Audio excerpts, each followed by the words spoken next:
ഇന്ത്യയുടെ സ്വാതന്ത്ര്യദിനം നമ്മൾ നല്ല രീതിയിൽ ആഘോഷിച്ചോലെ. ഞാനും നിങ്ങളും ഇന്ത്യയിൽ ജനിച്ചതിൽ അഭിമാനം കൊണ്ടു. പക്ഷെ അഭിമാനം കൊള്ളാൻ തലകുനിച്ചു മാത്രമേ നമുക്കിപ്പോൾ സാധിക്കുകയുള്ളൂ. കൊൽക്കത്തയിൽ ഒരു സർക്കാർ ആശുപത്രിയിൽ ഡ്യൂട്ടിയിലുണ്ടായിരുന്ന ഒരു 31 വയസ്സുകാരിയായ ഡോക്ടറെ ബലാത്സംഗം ചെയ്ത് കൊലപ്പെടുത്തിയ കേസ് നിങ്ങളുടെ ശ്രദ്ധയിൽപ്പെട്ടിട്ടുണ്ടാകും. രാജ്യം സ്വാതന്ത്ര്യത്തിന്റെ 78ാം വാർഷികം ആഘോഷിക്കുന്ന വേളയിലാണ് പശ്ചിമ ബംഗാളിൽ അനേകായിരം യുവ ഡോക്ടർമാർ നീതിക്കായി പോരാടുന്നത്.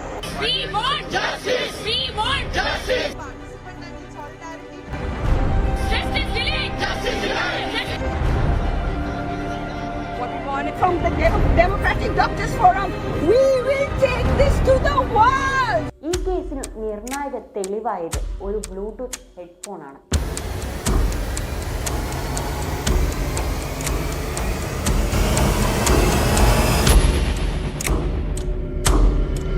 ഈ ഞെട്ടിപ്പിക്കുന്ന സംഭവം 2024 ഓഗസ്റ്റ് 8 സർക്കാർ നടത്തുന്ന RG കർ മെഡിക്കൽ കോളേജ് ആൻഡ് ഹോസ്പിറ്റലിലാണ് സംഭവിച്ചത്.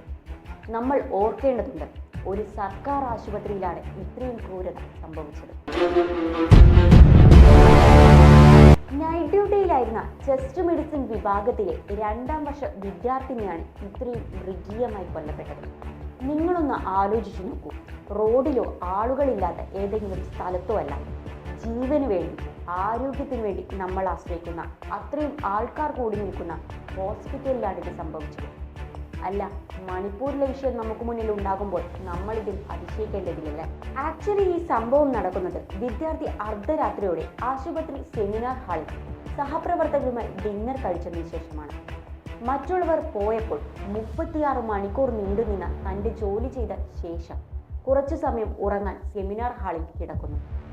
പക്ഷേ പിറ്റേന്ന് രാവിലെ സെമിനാർ ഹാളിൽ നിന്ന് രക്തത്തിൽ കുളിച്ച അർദ്ധനഗ്നമായ അവളുടെ ശരീരമാണ്. ഹോസ്പിറ്റൽ അധികൃതർ പോലീസിന് വിവരം നൽകിയതിനെ തുടർന്ന് അന്വേഷണം ആരംഭിച്ചു. പോസ്റ്റ്മോർട്ടം റിപ്പോർട്ട് പ്രകാരം ഡോക്ടർ സെക്ഷലി അസൾട്ട് ചെയ്യപ്പെട്ടിരുന്നു.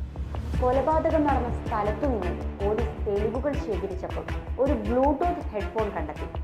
സെമിനാർ ഹാളിൽ CCTV ക്യാമറ ഇല്ലായിരുന്നു.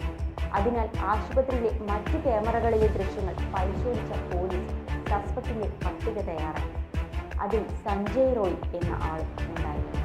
രാവിലെ 4 മണിയോടെ ബ്ലൂടൂത്ത് ഹെഡ്ഫോൺ ധരിച്ച് കെട്ടിടത്തിൽ പ്രവേശിക്കുന്ന സഞ്ജയുടെ ദൃശ്യങ്ങൾ ക്യാമറയിൽ വ്യക്തമായി പതിഞ്ഞിരുന്നു. എന്നാൽ 40 മിനിറ്റിന് ശേഷം പുറത്തു വരുമ്പോൾ അദ്ദേഹത്തിന് ബ്ലൂടൂത്ത് ഹെഡ്ഫോൺ ഇല്ലായിരുന്നു. പോലീസ് സസ്പെക്റ്റായ എല്ലാവരെയും ചോദ്യം ചെയ്തു. അവരുടെ മൊബൈൽ ഫോണുകൾ പോലീസ് കസ്റ്റഡിയിലെടുത്തു. പിന്നീട് ഒരു ഉദ്യോഗസ്ഥൻ ബ്ലൂടൂത്ത് ഹെഡ്ഫോൺ സസ്പെക്റ്റിന്റെ ഫോണുമായിട്ട് കണക്ട് ചെയ്യാൻ ശ്രമിച്ചു. അത് സഞ്ജയ് റോയുടെ ഫോണുമായി ഉടനെ കണക്റ്റായി. ഇതോടെ സഞ്ജയ് അറസ്റ്റിലായത്. CCTV ദൃശ്യങ്ങൾ പരിശോധിക്കുന്നതിനിടയിൽ സെമിനാർ ഹാളിന് സമീപം സഞ്ജയ് സംശയാസ്പദമായി പെരുമാറുന്നത് പോലീസ് കണ്ടെത്തിയിരുന്നു. ഇതിൽ അതിശയിപ്പിക്കുന്ന കാര്യം, കൊലപാതകം നടത്തിയെന്ന് പറയുന്ന സഞ്ജയ് ഒരു സിവിൽ പോലീസ് വളണ്ടിയർ ആയിരുന്നു.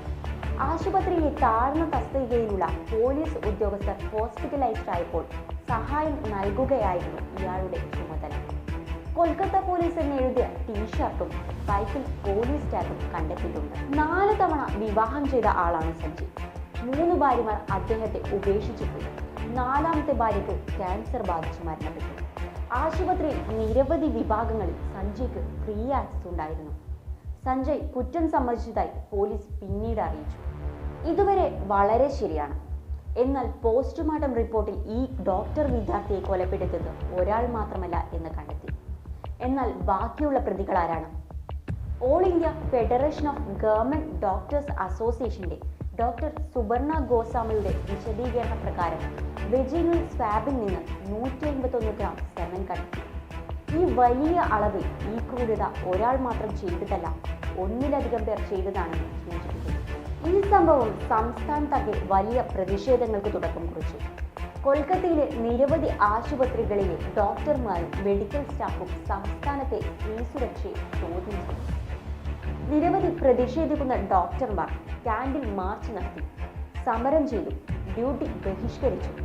കൊൽക്കത്തയിലെ RG കർ മെഡിക്കൽ കോളേജിലെ ജൂനിയർ ഡോക്ടർമാർ ജുഡീഷ്യൽ അന്വേഷണം, ആശുപത്രി അധികൃതരുടെ റിട്ടേൺ അപ്പോളജി, വിക്ടിമിന്റെ കുടുംബത്തിന് നഷ്ടപരിഹാരം എന്നിവ ആവശ്യപ്പെട്ടിട്ടുണ്ടായിരുന്നു. തുടർന്നുള്ള പ്രതിഷേധങ്ങൾക്കിടെ ആശുപത്രി പ്രിൻസിപ്പൽ ഡോക്ടർ സന്ദീപ് ഘോഷ് സംഭവം നടന്ന് 3 ദിവസത്തിന് ശേഷം 2024 ഓഗസ്റ്റ് 11 രാജിവെച്ചു. സംഭവത്തിൽ മമതാ ബാനർജിയുടെ സർക്കാരിനെതിരെ വിമർശനമുയർന്നപ്പോൾ ഇരയ്ക്ക് നീതി ആവശ്യപ്പെടുന്ന പ്രതിഷേധകരെ സർക്കാർ പിന്തുണച്ചു. കൊൽക്കത്ത പോലീസ് അന്വേഷണം ശരിയായ ദിശയിൽ പുരോഗമിക്കുന്നുണ്ടെന്നും വേഗത്തിലുള്ള വിചാരണ ഉറപ്പാക്കാൻ എന്ത് വേണമെങ്കിലും ചെയ്യുമെന്നും ഉറപ്പു നൽകി. പക്ഷെ ഈ ഉറപ്പ് എത്ര കണ്ട് പ്രാബല്യത്തിലാകുമെന്നും ഉറപ്പുണ്ട്. നമ്മുടെ ജീവൻ രക്ഷിക്കുന്ന ഒരു ഡോക്ടർ, അതും ഹോസ്പിറ്റലിൽ കയറി ഇത്രയും മൃഗീയമായി കൊല്ലണമെങ്കിൽ ആ പ്രതികൾ മാത്രമല്ല തെറ്റുകാർ, നമ്മുടെ ഭരണകൂടവും നിയമങ്ങളും തന്നെയാണ്.